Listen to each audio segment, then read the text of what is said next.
আসসালামু আলাইকুম। অনেকে জানতে চান যে ভাই ভিডিও বুস্ট করলে কি ভালো হবে?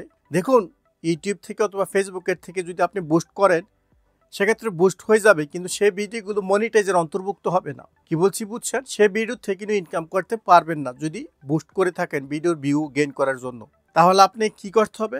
আপনি যেই টাকাটা দিয়ে যে কোনো চ্যানেল বুস্ট করেন অথবা পেজ বুস্ট করেন, সেই কাজটা না করে যাদের বড় বড় চ্যানেল আছে অথবা পেজ আছে তাদের সাথে লাইভে কথা বলে তাদেরকে কিছু টাকা দিয়ে দেন, যদি অপরিচিত হয় চায়, অথবা যদি আপনি পরিচয় ফ্রি কাজটা করাই দিবেন, তাদের সাথে লাইভে আসেন, তাদের সাথে মিট আপ করেন, ভিডিও করেন, অথবা তাদেরকে নিয়ে ভিডিও করেন একসাথে। সেক্ষেত্রে এই ভিডিওগুলো মনিটাইজও হবে এবং আপনার চ্যানেলে রিচ বেড়ে যাবে। এমনও লোক আছে যে উনি লাইভে আসলে 5,000 10,000 লোক দেখতে আগ্রহী হয়। এমন লোক হলে তাদের ভিডিওগুলো তাদের সাথে লাইভে নিয়ে আসেন, কিছু টাকা খরচ করে হোক অথবা ফ্রি হোক, এবং ভিডিওর ভিউ তো বাড়বেই, সাথে সেই ভিডিওতে মনিটাইজ করে উপার্জন করতে পারলেন, তা আপনার চ্যানেলের লাভ হলো। আপনি ভিডিওতে উপার্জন করে যা পাইলেন ওনার দিয়ে দিলেন, আপনার চ্যানেলের ভিউ বাড়লো, সেটাও একটা ভালো পন্থা।